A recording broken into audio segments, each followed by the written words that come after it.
Komið sæl, ég heiti Óli Björn Kárason og þetta hlaðvarpsþáttur minn sem alltaf til hægri. Ég ætla þessu sinni að fjalla aðeins dálítið undarlegt samband milli Bandaríkjanna og Katar. Og þar sæki ég töluvert í smiðju vefritsins, fréttamiðilsins Free Press, sem að mínu mati einhver vandaðust og besti fréttamiðil sem nú starfandi. En Donald Trump, forseti Bandaríkjanna, heimsótti Katar í ferð sinni Mið-Austurlönd. Í síðasta mánuði átti meðal annars fund með Al-Tahini konungsfjölskyldunni. Þá skoðaði forsetinn Al-Udeid herstöðina sem stærsta herstöð Bandaríkjanna á svæðinu. Og hann hefur örugglega notað tækifærið og þakkað fyrir höfðinglega gjöf $400 milljóna Boeing 747-8 þotu sem Katar hefur gefið forsetanum eða Bandaríkjunum og verður notuð sem forsetaþota undir nafninu Air Force One. Heimsóknin og flugvélagjöfin varpa ljósi á þétt riðin tengslanet Katars við bandaríska valdakerfið. Nánir samverkamenn Trumps gegna lykilhlutverki í þessum tengslum.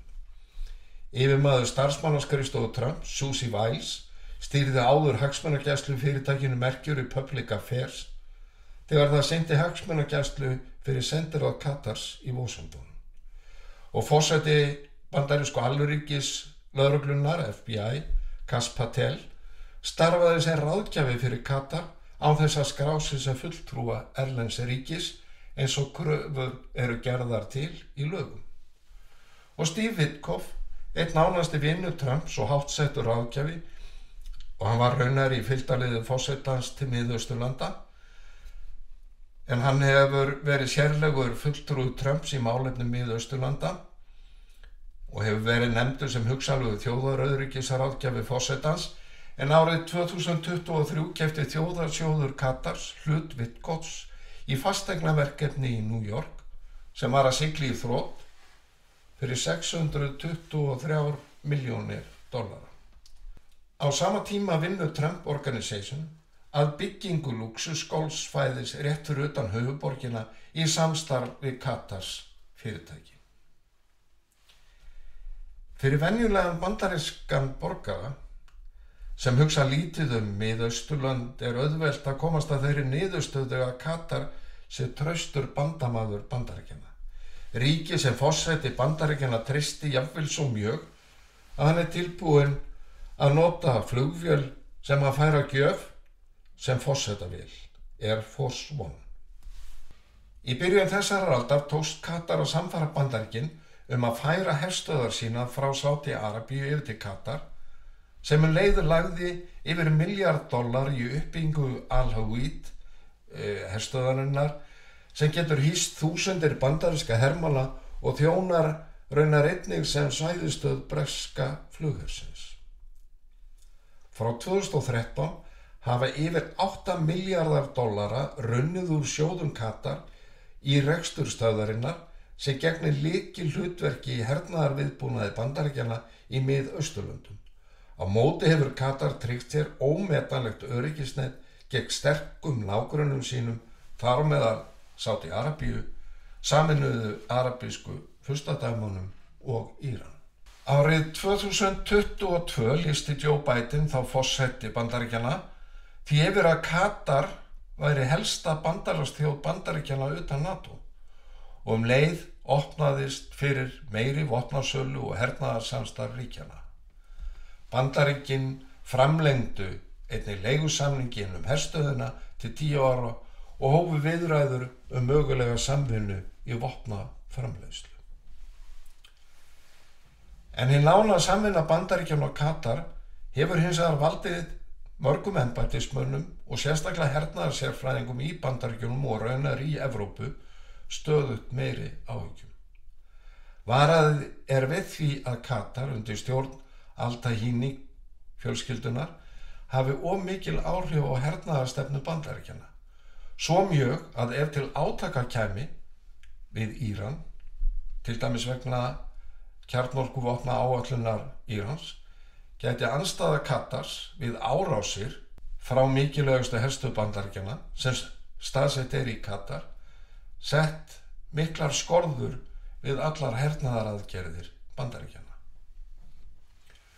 Náið samband Katar og Bandaríkjanna sérstakt þegar haft í huga að Katar jafnframt skjól fyrir samtök eins og Bræðralag múslima, mikilvægur fjárhagslegur bakhjarl Hamas, samverkaríki Írans, athvarf fyrir landflótta stjórnmálaleiðtoga Talibana og heimaríki fyrir fjölmiðlaveldi sem breiðir út boðskap íslamista, Al-Jazeera, sem nær til 430 milljóna manna í yfir 150 löndum.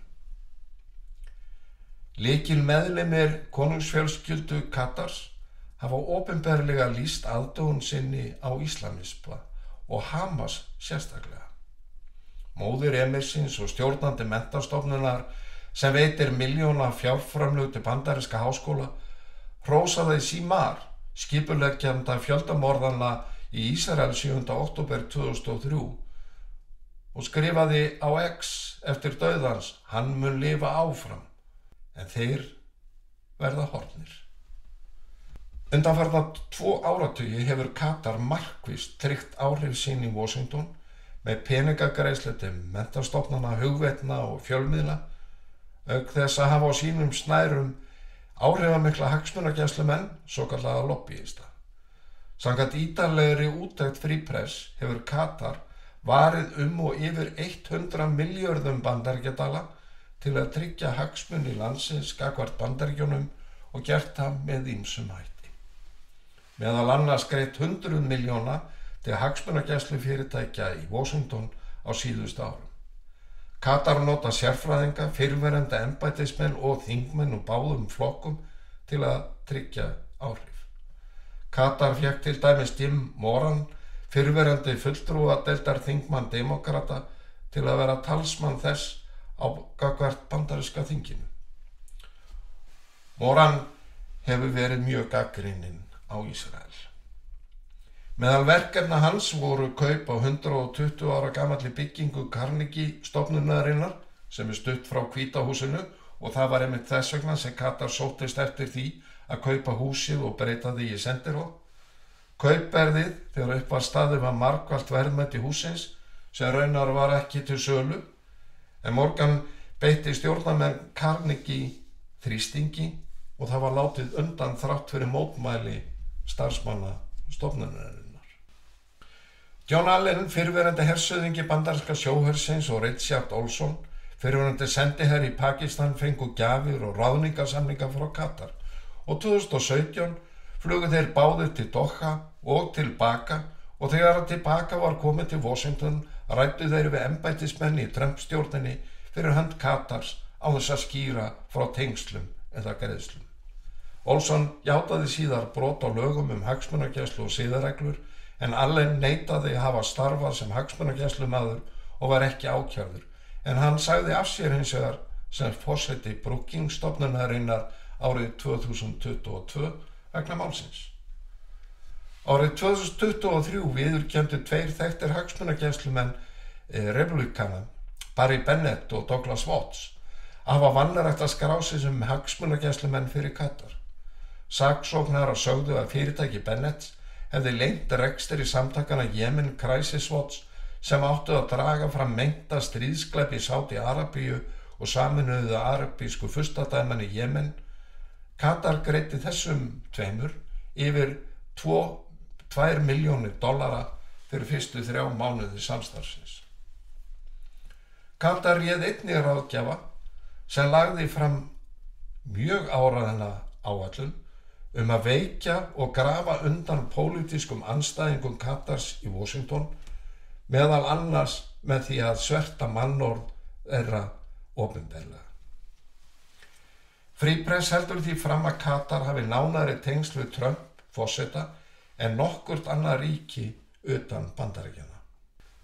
Það ljóst að stjórnvöldum í Katar hefur orðið ágætlega ágengt í að hafa áhrif á bandaríska stjórnmálamenn, haft áhrif á viðhorf þeirra og jafnvel tekist að breyta neikvæðri afstöðu þeirra til Katars í jákvætt viðhorf. Dæmi þetta er breytt viðhorf áhrifamikill að tveggja öldungadeilda þingmanna Repúblikanaflokksins, Rodgers Marshalls og Lindsey Grahams. Jafnvel fyrrum menntamálaráðherra í ríkisstjórn Ronald Reagans, Bill Bennett, hefur að minnstakosti mildast mjög í gagnrýni sinni til Katar og er í rauninni orðinn fremur hlynntur. Breytt viðhorf Lindsey Grahams er meðal annars hægt að setja í samhengi við $100 milljóna fjárfestingu Katars í heimaríki öldungadeilda þingmannsins Suður Karólínu. Meginhlutinn fólst í $11,7 milljarða kaupum Katars Airways á 40 farþegaþotum frá Boeing, þar á meðal 787 Dreamliner, sem voru framleiddar nærri Charleston, stærstu borg Suður Karólínu. Skömmu síðar tilkynnti fyrirtæki í eigu Katars, sem sérhæfir sig í hernaðartækni, að það hygðist hanna og smíða njósnadjórána í nýrri verksmiðju í nágrenninu. Graham og Henry McMasters, ríkisstjóri Suður Karólínu, funduðu einnig með stjórnendum þjóðarsjóðs Katars til að ræða frekari fjárfestingar. Borgirnar Charleston og Doha urðu systurborgir og sendu þá Katars veitti Charleston $100,000 í neyðaraðstoð, takið eftir neyðaraðstoð vegna COVID-19. Athygli vekur að fjárfestingarnar takmarkast ekki við Suður Karólínu. Katar hefur haldið því meðal annars fram að það hafi fjárfest fyrir $21 milljarð í Texas, meðal annars í olíuframleiðslu og ýmsum mannvirkjum.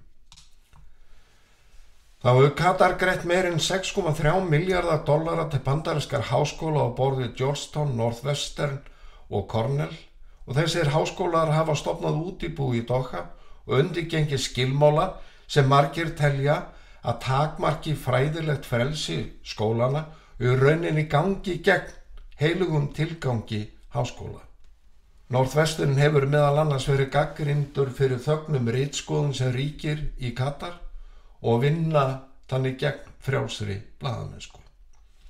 En Katar styður einnig grunn- og framhaldsskóla í Bandaríkjunum, meðal annars með styrkjum til arabísku kennslu í Minnesota, New York og Arizona.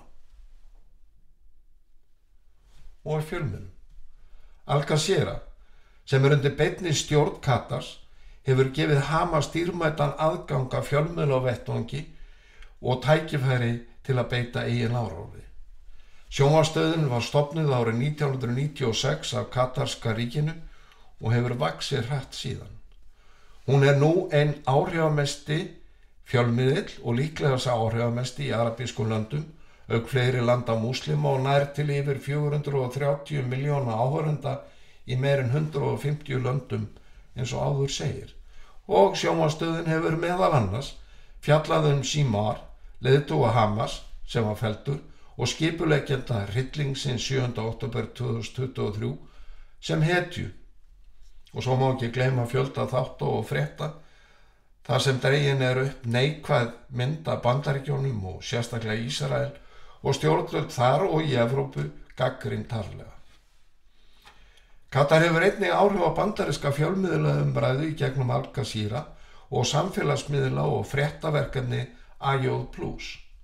Árið 2020 tilkynnti dómsmálaráðuneytið í Bandaríkjunum að AJ+ yrði að skrá sig sem umbjóðandi og hagsmunagæslu aðili Katars. Það hefur ekki verið gert fram til þessa. Samkvæmt skjölum sem ísraelski herinn birti síðasta haust voru að minnstakosti 6 blaðamenn Al Jazeera virkir meðlimir í Hamas.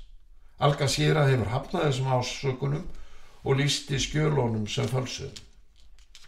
En Katar hefur einnig styrkt ýmsa fjölmiðla, meðal annars Newsmax, sem er hægri sinna sjónvarpsfréttamiðill í Bandaríkjunum og aðra miðla, einkum til að bæta ímynd sína í hugum bandarískra íhaldsmanna.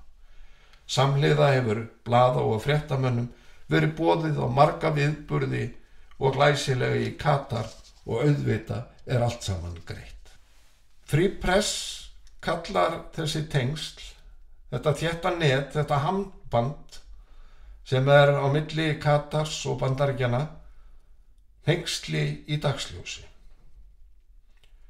Það er minnst alveg ljóst að Katar hefur náð að skeita saman herstöðum, hagsmunagæslu, menntun, hugmyndafræðilegum talsmönnum og fjölmiðlum með snilldarlegum hætti og svo mjög að líklega er Katar áhrifamesti erlendi aðilinn í stjórnkerfi Bandaríkjanna en þó ekki síður í háskólasamfélaginu.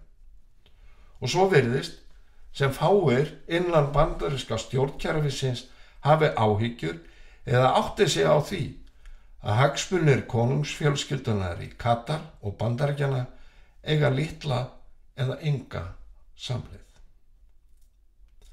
Að lokum þetta. Ég byggi þetta stuttaspjall að mestu á umfangsmikilli rannsóknarblaðavinnu Free Press sem að ég tel að sé einhver besti fjölmiðill sem er starfandi minnst ákvæmst í Bandaríkjunum og Vesturlöndum líka undir ritstjórn Barry Weiss. Og ég hvet alla til að kynna sér þennan fjölmiðill. Og ég mun gefa slóð á þessa viðamiklu úttekt ef að menn hafa áhuga á að kynna sér hana frekar. Og í rauninni var hlaðvarpsþáttur Free Press sem er undir nafninu Honestly helgaður þessu viðfangsefni núna fyrir 2 eða 3 dögum og það er mjög áhugavert samtal sem að Barry Weiss á við þá 2 blaðamenn sem báru hitann og þungan að þessari gríðarlega umfangsmiklu rannsóknarvinnu sem liggur þar að baki og ég mun einnig gefa ykkur slóð á það hvort er á Spotify eða öðrum hlaðvarpssveitum en það ætti vera auðvelt fyrir hlustendur að finna hlaðvarpsþáttinn Honestly. En að þessu sögðu þá þakka ég þeim sem hlýddu. Góðar stundir.